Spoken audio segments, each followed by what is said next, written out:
শীতের মরশুমে ভোজন রসিক বাঙালির ঘরে কত ধরনেরই না পিঠের সম্ভার হয়ে থাকে।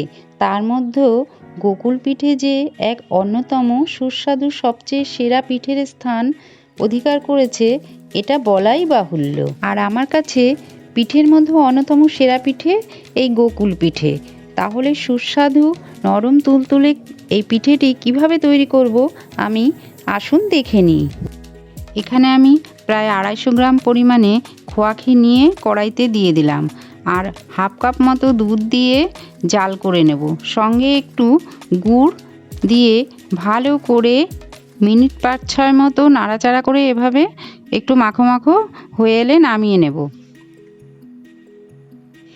এভাবে নাড়াচাড়া করতে করতে টেক্সচারটা ঠিক এরকম মাখো মাখো হয়ে এলে নামিয়ে নেব। কড়াই থেকে তুলে নিয়ে একটু ঠান্ডা হতে দেব। এদিকে অন্য একটা বাটিতে কিছুটা পরিমাণ ময়দা নিয়ে সামান্য একটু নুন দিয়ে অল্প অল্প করে জল দিয়ে একটা ঘন ব্যাটার তৈরি করে নেব। এখানে আপনারা জলের পরিবর্তে দুধ দিয়ে ব্যাটারটা তৈরি করতে পারেন। আর ক্ষীরের পুরটাকে একটু ঠান্ডা করে নিয়ে এভাবে ছোট ছোট বল তৈরি করে নিয়ে ব্যাটারে চুবিয়ে সাদা তেলে লো টু মিডিয়াম ফ্লেমে একটা একটা করে এভাবে দিয়ে উল্টে পাল্টে ভেজে নেব।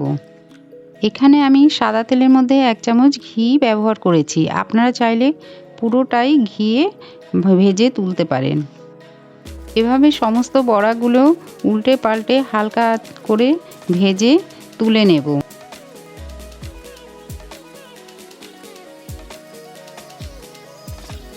সমস্ত বড়াগুলো ভাজা হয়ে গেলে রসের একটা শিরা তৈরি করব।